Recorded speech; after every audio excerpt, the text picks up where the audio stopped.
called to be that light. We are just not called to be an individual light, for Christianity is never about a me and God relationship, but he calls us into community, and that community is called a parish, and that parish is to be light for the world. But there's only one way it can do so, and that is that its members give of themselves, of their time, talent, and treasury. Each fall, we take a Sunday to reflect upon how we in the coming year will give of our time, talent, and treasury. This morning, I'm inviting Paul and Cathy Sullivan to come forward to give witness to how they and their lives have shared their time, their talent, and their treasury. Paul and Cathy.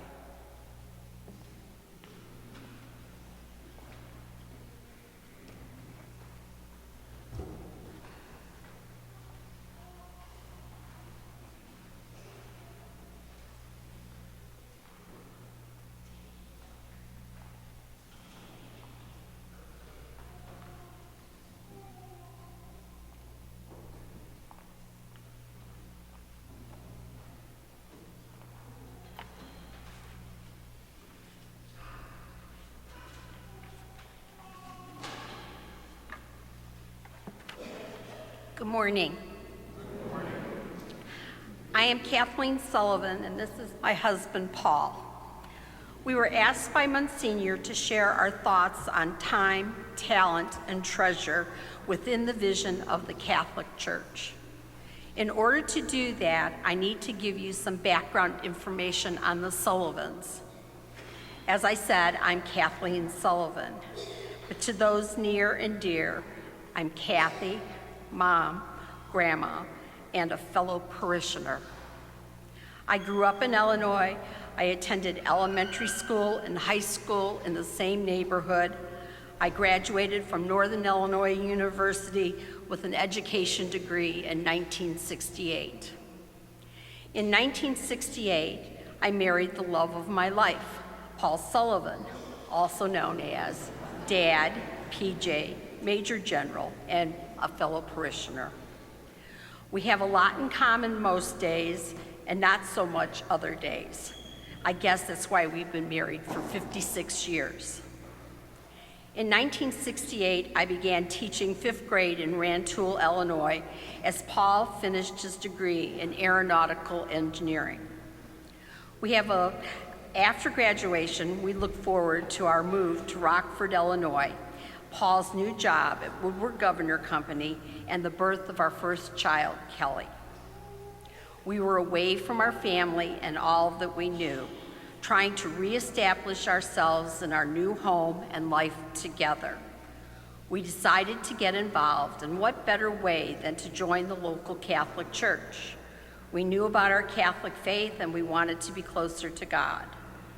We became members of Holy Family Catholic Church and members of CFM, the Christian Family Movement. And through this, we met and engaged with many people.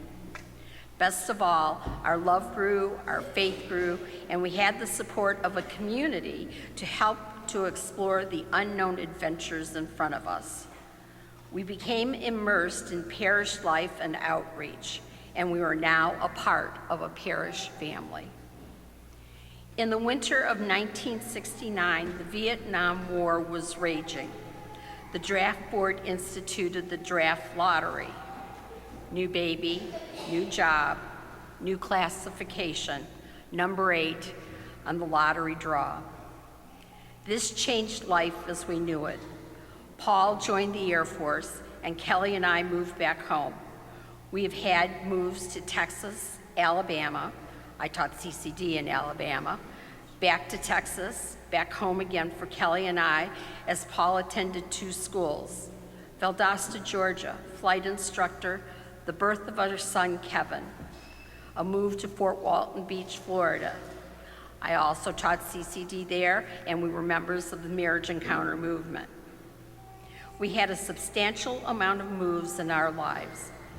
We had as many parish families as moves under our belt. Florida was our last assignment before becoming civilians again. Paul landed a job at Rockwell International at the Columbus Airport.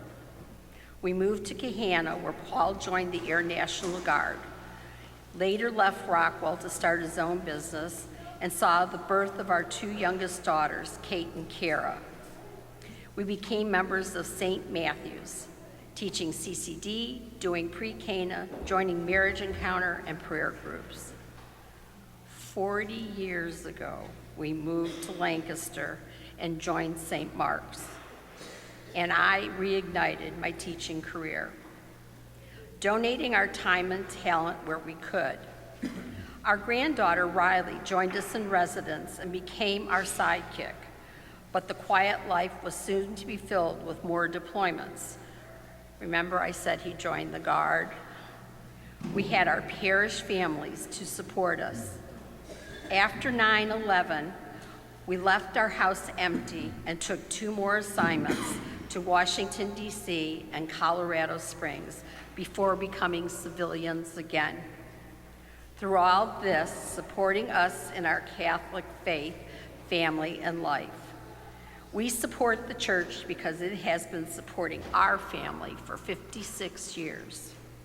So for us, there's no question when someone from church asks us for our time, we give it. If someone asks us to share our talents, we do it. If our church asks us to give, we will give. We will do this for all you have done for us. So please, if our church requests that you share your time, talents, and treasure, please consider all that the church has done for you in your life.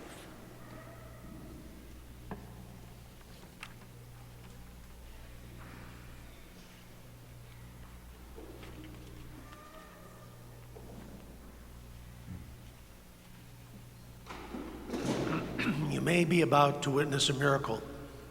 I may get the last word. Stand by.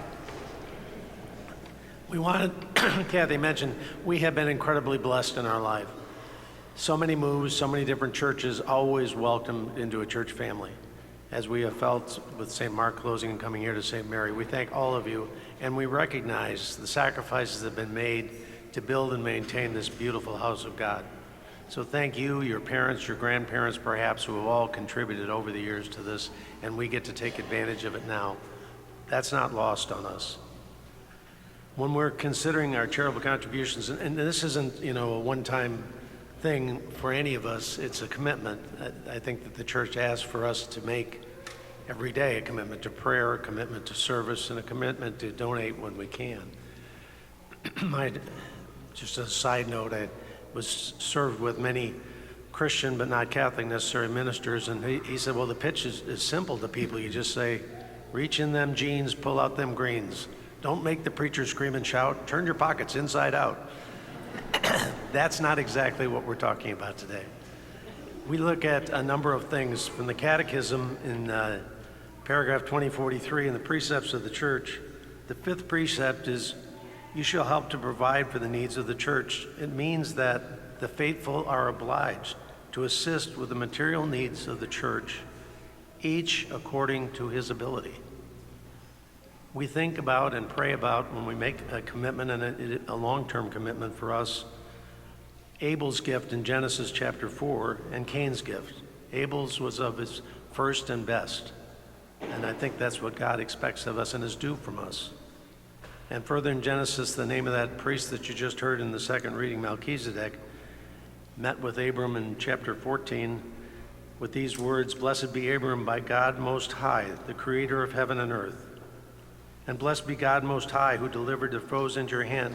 Then Abram at that time, gave him 1/10 of everything. And the last piece from the New Testament is a passage you all have heard many times. It's often called the widow's mite. Jesus sat down opposite the treasury and observed how the crowd put money into the treasury. Many rich people put in large sums. A poor widow also came and put in 2 small coins worth a few cents. Calling his disciples to himself, he said, "Amen, I say to you, this poor widow put in more than all the other contributors to the treasury. For they have all contributed from their surplus wealth, but she, from her poverty, has contributed all she had, her whole livelihood." As we pray about this and think about this, in closing, we consider 3 things. We recognize that we are stewards and not owners of all the things that we have been blessed with. When it comes to the needs of the church, if not me, who? If not now, when? And finally, in humility, we also understand that no one can do everything, but everyone can do something. Thank you. Thank you, Cathy and Paul.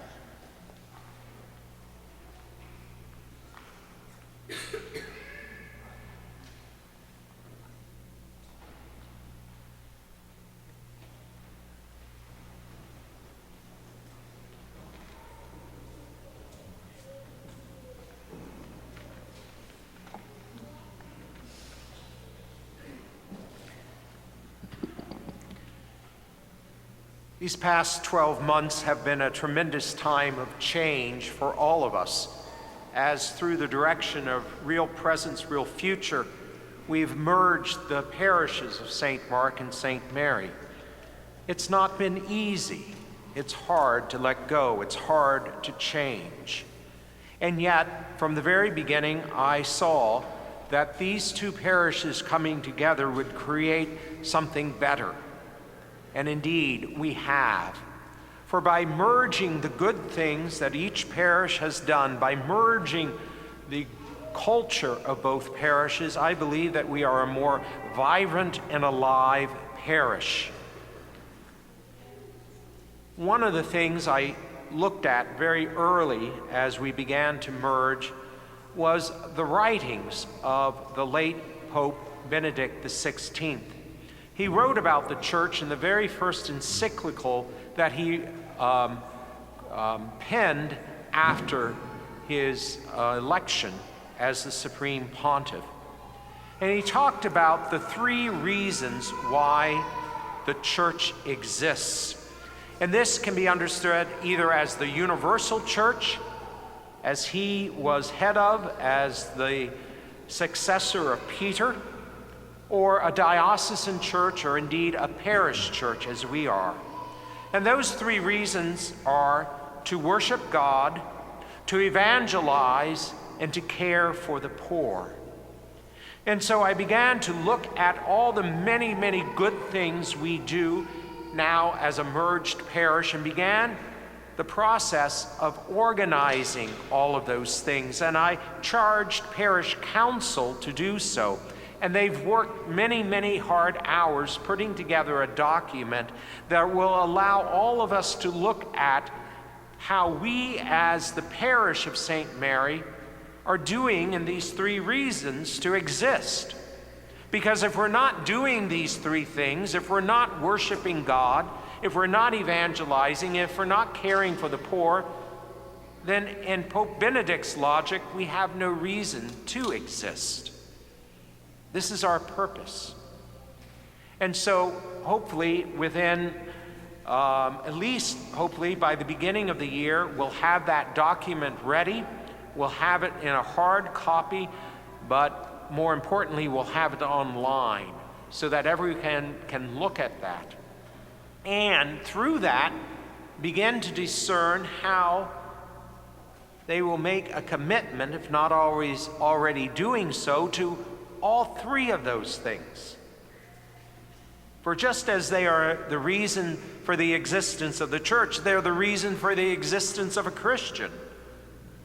Each one of us is to worship God. Each one of us is to evangelize, and each one of us in some way is to care for the poor. Those things take the physical body, and most certain we need volunteers, we need people willing to work in all 3 of those areas, but we also need monetary support. For some of those things cannot be volunteered.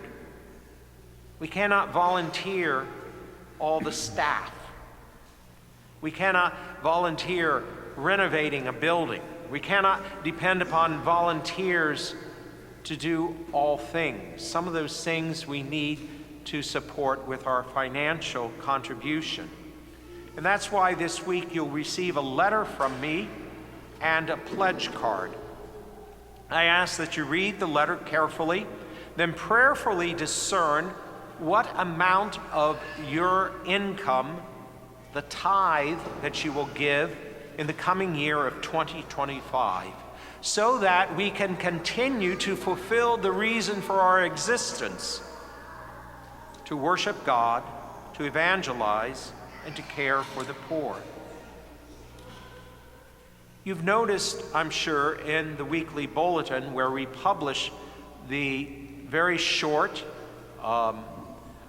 financial report that we've been falling behind on our contributions. We're right now about $40,000 short of what we were budgeted to be right now. Now, truly, almost every Christmas, a lot of people give at Christmas time, understandable. Some people make a one-time gift, but this concerns me. We are beginning 2 major projects within this year. Already we began the process of renovating the former St. Mark Church into a center for evangelization and faith formation to fulfill that second reason for our existence. That work has begun. We also, sometime this year, probably in the summer, will begin to do a major repair on the retaining wall, which is failing outside of the Spirit Center, and at the same time renovate the restrooms, which I've said before, about 1 step above an outhouse, and to renovate the entrances, that back entrance, so that it's more hospitable, especially to our preschool parents who need to stand out there, sometimes in the rain, to pick up their preschool students, and to create more handicapped parking. All of those things, of course, fulfill our role to worship God, to evangelize, and to care for the poor. Please take the time this week to pray, to reflect as Paul and Cathy have done on what God has blessed you with and how important this parish is. Then commit yourself.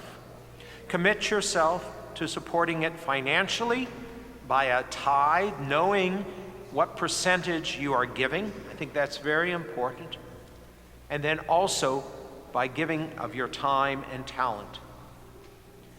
The quote from the Catechism was important. We each do that according to our means. It's the widow's mite. Some can give a lot, some can give less.